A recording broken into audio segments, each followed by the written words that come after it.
Of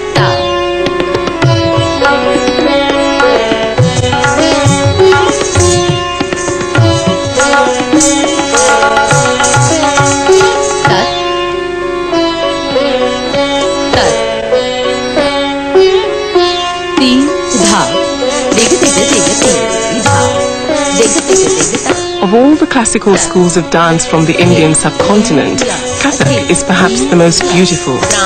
Over the centuries, it's emerged as a pure creative form, adding to the immense spectrum of arts, which represent a culture as complex as it is beautiful.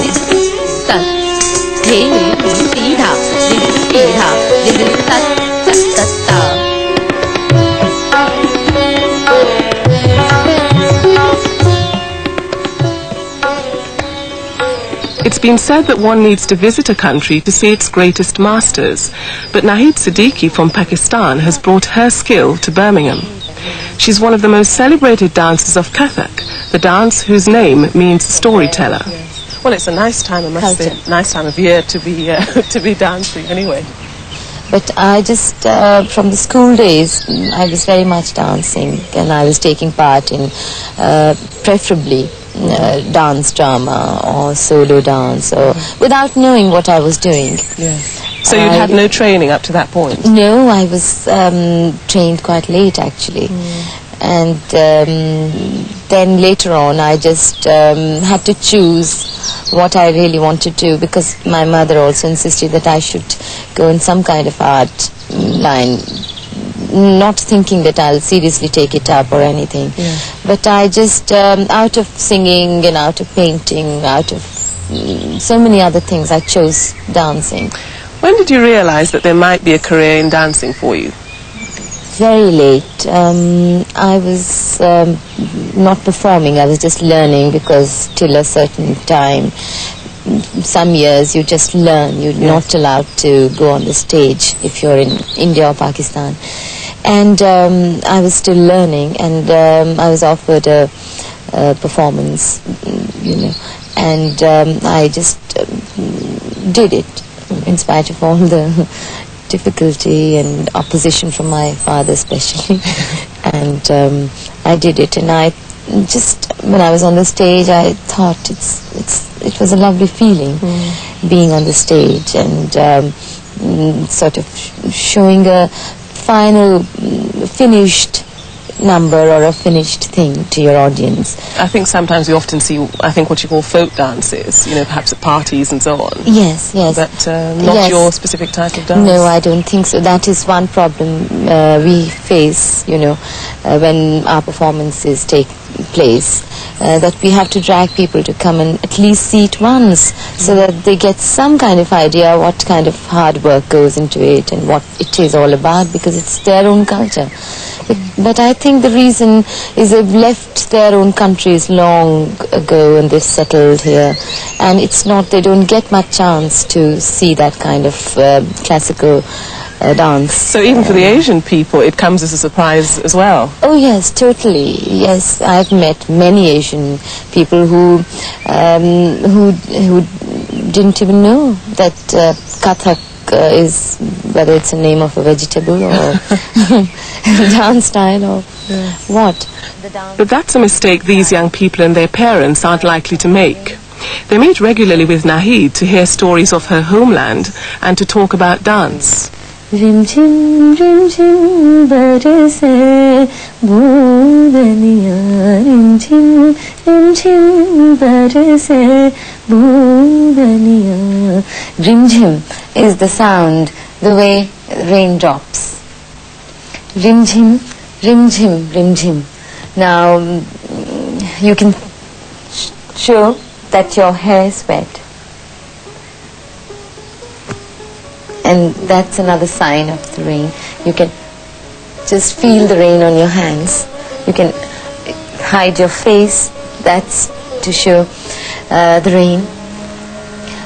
And it depends on the performer's imagination.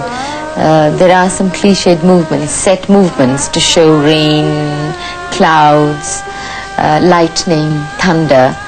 But in addition to those cliched set symbols, you can add your own imaginations. Rim-jim, rim-jim, rim-jim, rim-jim, rim-jim, rim-jim, barse boondariya. Rim-jim, rim-jim, barse boondariya. Rim-jim, rim-jim, barse boondariya. Rim-jim, rim-jim, barse boondariya. Rim-jim, rim-jim, barse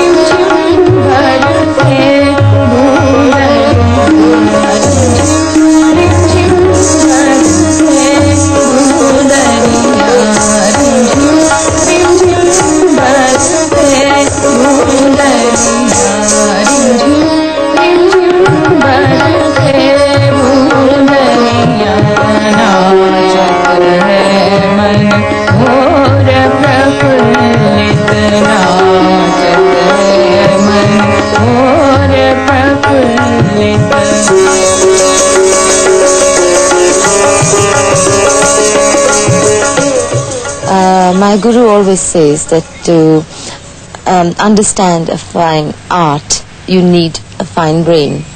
And I think any specialized, as I say again and again, classical art has very few who understand or watch it. Even in India, I'm afraid that is the case. So it must really have been a bit of a shock to you when you came to England, because I think people probably know even less about the dance and appreciate it even less here. I was in the beginning very, very frustrated for a year or so. And then I had one performance through some friends who were Pakistanis who knew about me.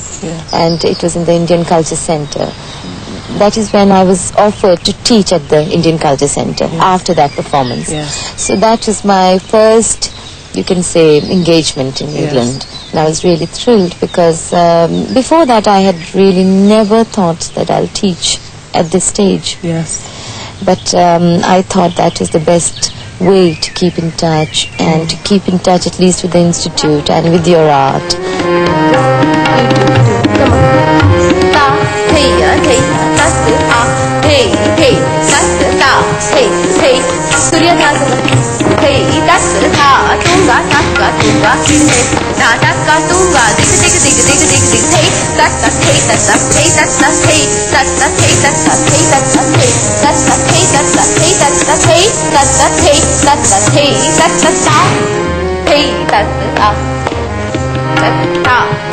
You needed one more?